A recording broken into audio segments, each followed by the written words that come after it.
Hello friends, कैसे हैं आप लोग।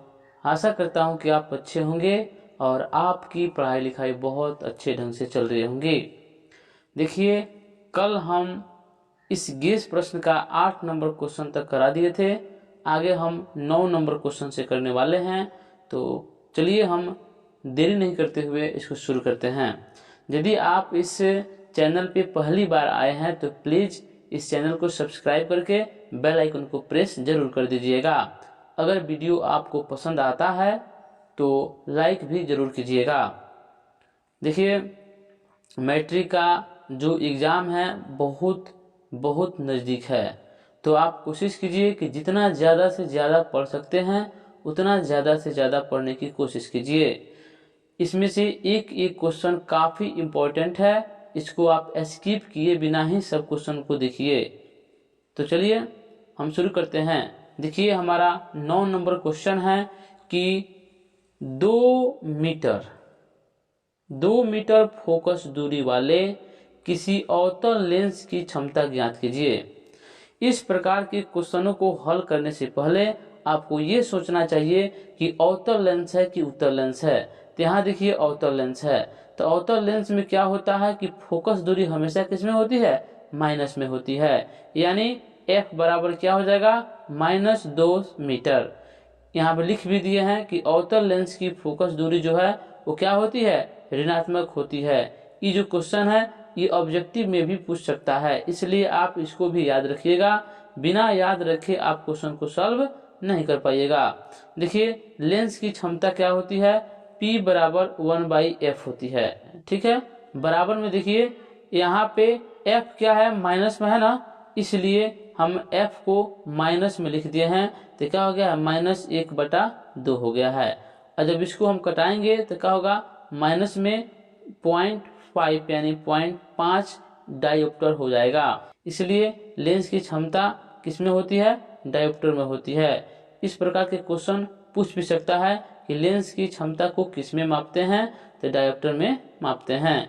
अब आइए हमारा क्वेश्चन, तारे क्यों टिमटिमाते हैं। देखिए, पृथ्वी का वायुमंडल जो है वो शांत कभी नहीं होता है। आप देखे होंगे कि वायुमंडल में क्या होता है, हमेशा धूल कण उड़ते रहते हैं। तो कभी मौसम में क्या होता है कि कभी गर्म होती है तो कभी ठंडी हवाएं भी हमेशा वायुमंडल में चलती रहती है, यानी बहती रहती है। ठंडी हवा के अपेक्षा गर्म जो हवा का अपवर्तनांक है और घनत्व है वो कम होता है। ठंडी हवाएं क्या होती है, ठंडी हवाओं की अपवर्तनांक और घनत्व क्या होता है, ज्यादा होता है। और गर्म हवाओं का अपवर्तनांक और क्वथनांक क्या होता है, कम होता है ठंडी हवाओं की अपेक्षा। इसलिए तारों से प्रेक्षक तक पहुंचने वाली, प्रेक्षक मतलब हम तक पहुंचने वाली जो किरणें हैं वे क्या है, वायुमंडल के अपवर्तनांक में होने वाले परिवर्तन के कारण अगल बगल मतलब इर्द गिर्द अगल बगल क्या होती है, मुड़ जाती है। इस प्रकार वायुमंडलीय अपवर्तन के कारण तारे क्या है, टिमटिमाते नजर आते हैं। लगता है कि तारा कभी डूब रहा है तो कभी उग रहा है। ठीक है, इसी को बोलते हैं टिमटिमाना। ठीक है, अब आइए हमारा क्वेश्चन 11 नंबर क्वेश्चन है कि दूर दृष्टि दोष, तो वैसा दृष्टि दोष जिसमें दूर की वस्तुएं साफ साफ दिखाई दें। देखिए यहाँ पे क्या है, कंफ्यूजन थोड़ा क्रिएट होता है कि दूर दृष्टि दोष है। तो आप ऐसा मत सोचिएगा कि दूर दृष्टि दोष है तो दूर की वस्तुएं हमको दिखाई नहीं देती है, ऐसी बात नहीं है, ये उल्टा सोचिएगा। दूर दृष्टि दोष में क्या होते हैं, दूर की वस्तुएं साफ साफ दिखाई देती है लेकिन नजदीक की वस्तुएं साफ साफ दिखाई नहीं देती है। इसी प्रकार के दोष को क्या कहते हैं, दूर दृष्टि दोष कहते हैं। ठीक है, वैसा अगर पूछेगा निकट दृष्टि दोष तो हम क्या बताएंगे, वैसा दृष्टि दोष जिसमें निकट की वस्तुएं साफ साफ दिखाई देती है लेकिन दूर की वस्तुएं साफ साफ दिखाई नहीं देती है, वो क्या है, निकट दृष्टि दोष है। ये 12 नंबर क्वेश्चन, सूर्य के प्रकाश के उन 2 घटकों के नाम लिखना है जो हमें दिखाई नहीं देते हैं। सूर्य के ही प्रकाश का 2 घटक का नाम क्या है, रेडियो तरंग और एक्स तरंग। ठीक है, अब आइए हमारा क्वेश्चन 13 नंबर है कि विद्युत बल्ब का नामांकित चित्र बनाना है। ये काफी सरल और इम्पोर्टेंट है, ये क्वेश्चन पूछ सकता है और आप चुटकी में इसे बना सकते हैं। देखिए ये बल्ब है, बल्ब में आपको तो बनाना आता ही होगा। इस बल्ब में क्या करना है, 2 पॉइंट यहाँ दे देना है और उसके बाद इसमें फिलामेंट देकर इसका नाम लिख देना है, ये फिलामेंट है।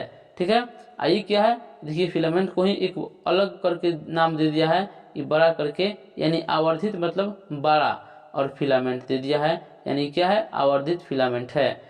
इस तरह आपका विद्युत बल्ब बनकर तैयार हो गया। अब आइए 14 नंबर क्वेश्चन की बात। देखिए नाभिकीय संलयन क्या है। हमारा 14 नंबर क्वेश्चन है कि नाभिकीय संलयन क्या है। बहुत इंपॉर्टेंट है, न जाने कितनी एग्जामों में ये पूछ चुका है। देखिए नाभिकीय संलयन में 2 हल्के नाभिक एक भारी नाभिक बनने के लिए जुड़ते हैं। यहाँ क्वेश्चन से ही स्पष्ट है, संलयन की बात कर रहा है। तो संलयन से ही हमको समझ जाना चाहिए कि जरूर ना जरूर कोई 2 हल्के नाभिक जुड़कर एक बड़ा नाभिक बना रहे हैं। तो उसी से स्पष्ट हो जाता है कि नाभिकीय संलयन में 2 हल्के नाभिक एक भारी नाभिक बनने के लिए क्या करते हैं, जुड़ते हैं।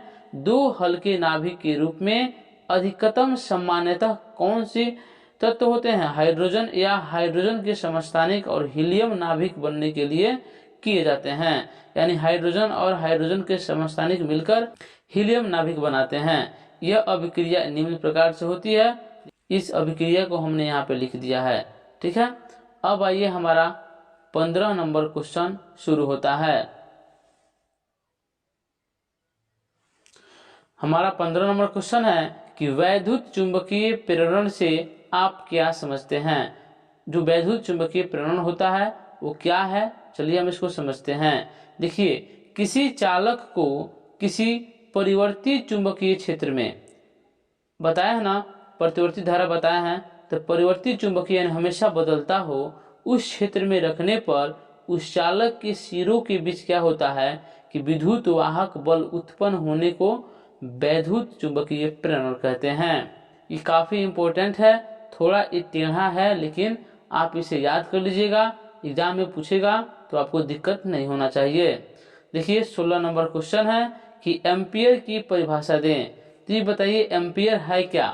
तो एम्पियर क्या है, विद्युत धारा का एसआई मात्रक है।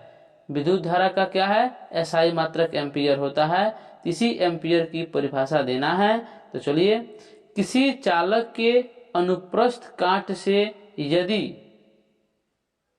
1 सेकेंड में 1 कूलॉम, कहने का मतलब है कि किसी चालक के अनुप्रस्थ काट से यदि 1 सेकेंड में 1 कूलॉम आवेश प्रवाहित होता है, 1 सेकेंड में 1 कूलॉम आवेश प्रवाहित होता है, तो उस काट से यानी उससे अनुप्रस्थ काट से पार होने वाली जो विद्युत धारा की प्रबलता है वो 1 एम्पियर कही जाएगी। यानी अगर शॉर्ट में कहा जाए तो 1 एम्पियर बराबर क्या होता है, 1 कूलॉम बटा 1 सेकेंड।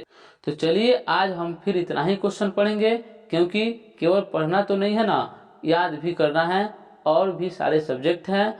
तो सभी सब्जेक्ट को आप बढ़िया से पढ़िए और इसको भी आप एकदम रट के ही एग्जाम में जाइएगा, क्योंकि इसमें से ही पक्का क्वेश्चन लड़ेगा। आपको कहीं जाने की जरूरत नहीं है, सिर्फ जो हम पढ़ा रहे हैं उसको पढ़िए। अगर आपके पास और पढ़ने की इच्छा है तो आप और भी पढ़ सकते हैं, क्योंकि जितना पढ़िएगा उतना ही क्या होगा, आपके लिए फायदेमंद साबित होगा। अब आप यहाँ वहाँ जाना छोड़कर आराम से घर में बैठकर पढ़िए, क्योंकि आपका जो एग्जाम है बहुत ही नज़दीक है। तो कम से कम आपको 450 प्लस अंक लाना है, इसके लिए थोड़ा मेहनत करना ही पड़ेगा। तो चलिए कल फिर मिलते हैं। आप बढ़िया से पढ़िए और अपनी राय कमेंट सेक्शन में जरूर दीजिए। तो चलिए चलते हैं। जय हिंद, जय भारत।